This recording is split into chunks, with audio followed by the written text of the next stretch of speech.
Good morning friends. आपका स्वागत है हमारे YouTube channel learning point with Abhishek में। दोस्तों, अगर आप चैनल पर नए हैं तो चैनल को सब्सक्राइब कर लीजिए और बेल आइकन प्रेस कीजिए ताकि आपको रेगुलर डिक्टेशन मिल सके। 80 शब्द प्रति minute dictation start. Serum institute की कोविशील्ड नामक कोविड-19 रोधी वैक्सीन के इस्तेमाल की सिफारिश यही बताती है कि अब उसकी मंजूरी की औपचारिकता ही शेष है। आशा की जा रही है कि टीकाकरण का देशव्यापी अभ्यास पूरा होने के साथ ही उसके अमल का विवरण भी सामने आ जाएगा। निसंदेह यह विवरण राहत की एक बड़ी खबर और नए साल के तोहफे की तरह होगा, क्योंकि वैक्सीन का बेसब्री से इंतजार हो रहा है। यह बेसब्री इसलिए और बढ़ गई है क्योंकि अमेरिका, ब्रिटेन समेत कई देशों में टीकाकरण शुरू हो गया है। अच्छी बात यह है कि सीरम इंस्टीट्यूट के साथ साथ अन्य कंपनियों की भी वैक्सीन मंजूरी के इंतजार में है। इन्हें भी मंजूरी मिलने से टीकाकरण के अभियान को गति देने में मदद मिलेगी।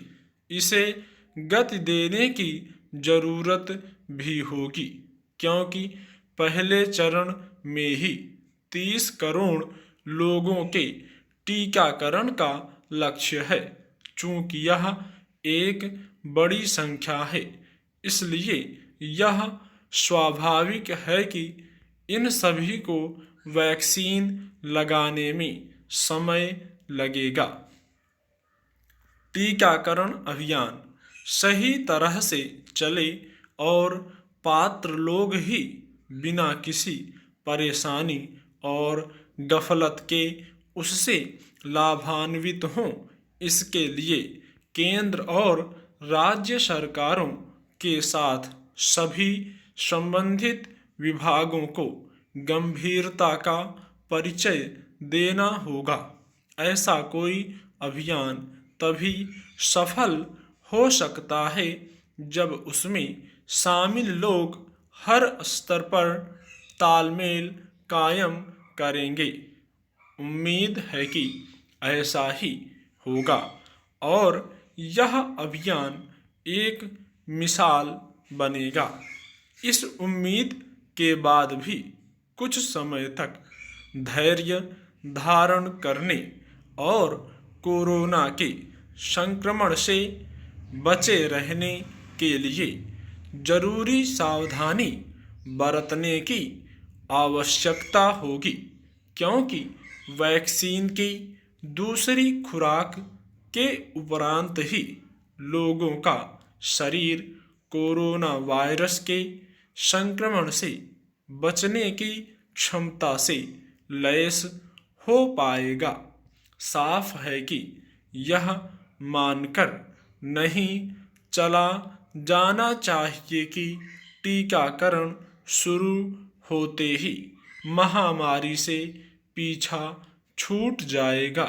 निसंदेह उसका असर कम होना शुरू हो जाएगा, लेकिन उससे मुक्ति पाने में समय लग सकता है।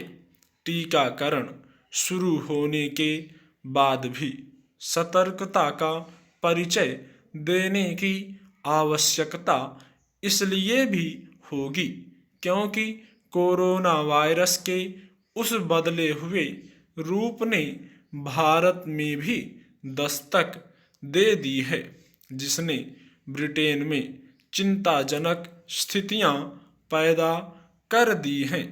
अपने देश में अभी तक कोरोना वायरस के इस बदले हुए रूप से ग्रस्त लोगों की संख्या 30 के करीब पहुंच गई है। हालांकि यह बहुत घातक नहीं है, लेकिन उसका संक्रमण कहीं तेजी से फैलता है। चिंता की बात यह है कि ब्रिटेन से आए कई लोग इधर उधर छिप गए हैं। यह खुद के साथ औरों को भी जोखिम में डालने वाली हरकत है। ऐसे गैर जिम्मेदार लोगों के खिलाफ सख्ती बरती जानी चाहिए। स्टॉप।